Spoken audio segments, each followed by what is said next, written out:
Alright, guys. Good morning. This Wednesday. Hopefully you had a chance to watch Chapel.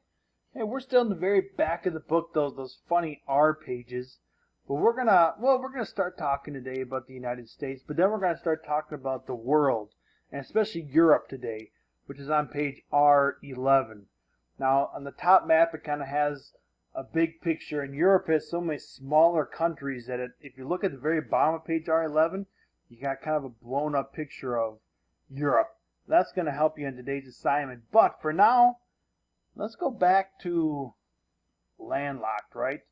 Now Kansas is saying, oh no, Oklahoma, I'm landlocked. Yep, they are. They are. But we remember that being landlocked is completely surrounded by water. But a lot of states, even though they look landlocked because they're not on the ocean, sorry, landlocked means they're completely surrounded by land, right? All these rivers really help. But poor Arizona, we have rivers, but not good shipping rivers. And again, that's such a disadvantage for Arizona because we have a lot of good stuff that people all over the world want, but we don't really have great ways to get it to them.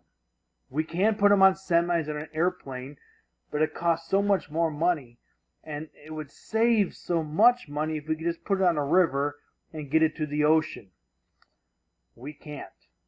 But look at my question here. I'm sorry, it's way at the top. Arizona does not have great shipping routes, but still, thousands of people come to visit Arizona, and millions of people live in Arizona. Why? Well, this is kind of leading into what we're going to talk about today. I wanted to first talk about being landlocked because it helps to have the great shipping routes to ship a bunch of your goods. That's how states earn money. They grow stuff or they make stuff and then they sell it to other people. And then today we're also going to talk about supply and demand. Those are big fancy pants kind of economic terms, but it's really important terms to understand because just a good picture here. If you're in San Carlos, Arizona, and you build the best snowman ever, you're the best snowman maker this side of the San Carlos River, and you can say, hey man, I'll build you the best snowman, just hire me and I'll do it. Are you going to get hired anywhere? No, because there's no snow, and even if there was, it would melt by 9 o'clock in the morning, right? So you might have the greatest demand, but you can't supply the snow, and so it's not going to work.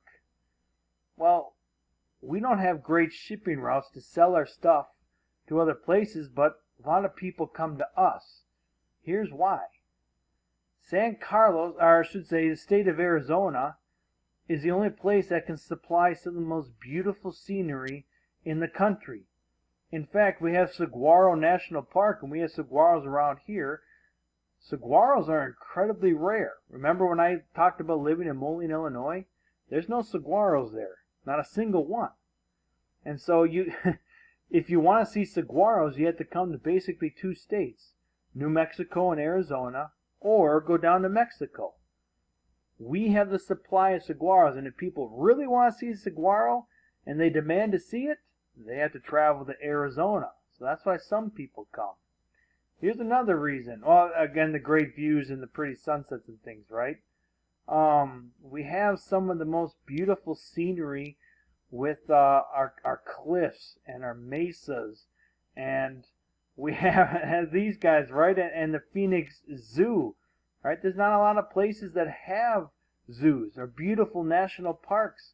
We can supply those things, and if people demand to see them, we'll say, hey, you got to buy a plane ticket and come down to Arizona. And so people bring their families down. They stay in Arizona hotels. They eat Arizona food. They buy Arizona stuff, and they spend their money in Arizona. That's how Arizona can create revenue and make money, even though we can't do great with shipping routes when we make stuff. Here's some other beautiful pictures with the mountains, and of course, spring training. The only places in the United States of America that have spring training baseball are Florida and Arizona. That is a lot of demand. People want to see it. They start getting out, man, they have a long winter.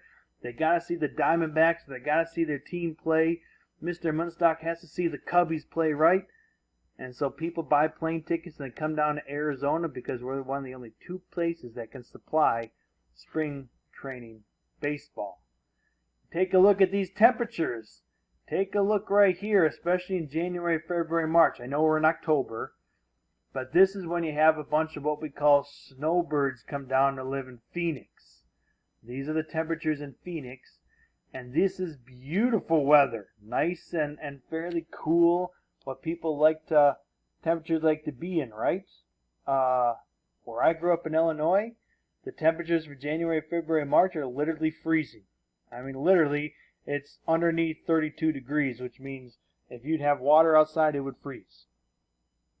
So people come down here because Arizona can supply the great weather, the great winter weather. Here, not so much. It's pretty hot. But at any rate, that's why people come down to Arizona. And now, when we talk about these great shipping routes, we're going to kind of talk more about money. And again, that's supply and demand. And yes, we're going back to shipping routes. But I don't want to talk about the states anymore. I want to kind of talk about the world. Now, here we're going to talk about South America. Here's a map of South America. Now, I'm asking you, what countries have you actually heard of in the continent of South America? By the way, Panama's in North America. I'm not really sure why they have that there, but that's where it connects with South America. Now, you may have heard of Chile, because it's fun to say, and it's got this nice long, it's really skinny and really long, right? That's a country of Chile. Argentina, maybe you've heard of that. Brazil, you probably heard of. They got the rainforest there and things like that. Well, here's why. Those countries have things that you may have bought, you may have purchased, because they have great supply and they grow things and they make things that other people demand across the entire world. Some of the best coffee in the world comes from Brazil and Colombia. If you ever have Colombian coffee, or maybe your mommy has Colombian coffee, it comes from Colombia. And notice what else they have. If you want to buy things from Colombia, look, they just put it right in a ship and boom, straight north to the United States. Brazil has a lot of great manufacturing here, and they can ship it right over there. Now, some of these smaller countries you might not have heard of so much. The reason being is because they don't have a lot of things that they supply. Most of what they grow in Guyana and Suriname is stuff that they need. They don't ship a lot out, even though they would have good shipping routes. Some of these other countries like Bolivia and Paraguay, you might not have ever heard of, and look at how landlocked they are. Bolivia can't just put on a ship and get it to the United States. They have to go through complete other countries and pay taxes to get through there in order to get it to the ocean. Take a look at this map. We talked about this. Sorry. Come on.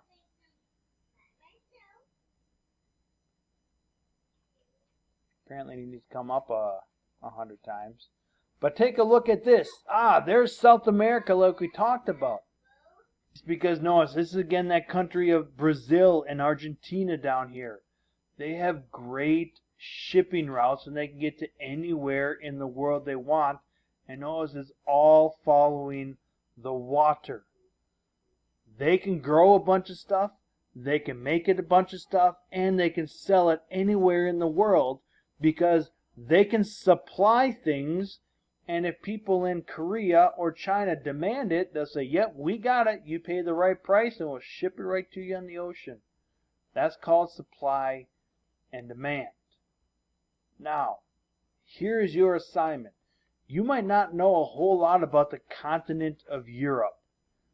I'm not asking you to look up a bunch of countries, see which ones ship well and which ones manufacture well. I just want to focus on shipping routes, and I want you to do it just by looking at the continent of Europe. You need to list 5 countries that you think have great shipping routes, the ones that are on the ocean, and 5 countries that you believe have poor shipping routes. Now here's the actual assignment. And by the way, you're really going to need to use the names here to spell it correctly, okay? If you try spelling Slovakia, you're going to need to look right here. But think of what ones, just by looking at the map, have good shipping routes and poor shipping routes. Now, do you remember when I asked you to open up the page R11? Here's why. This map doesn't really show the water all that well. Sorry about that. But your communities book does. And again, if you look at the top of R11, it doesn't show it very well. But if you look at the very bottom, it kind of blows up Europe, meaning it makes it larger at the very bottom of page R11, and that'll really help you out. Again, you might not know everything about Europe. That's okay. Use what we learned about the shipping routes and think which ones probably have good shipping routes, and list 5 that don't have good shipping routes. That's your assignment, guys. Lord's blessings to you as we praise your Savior.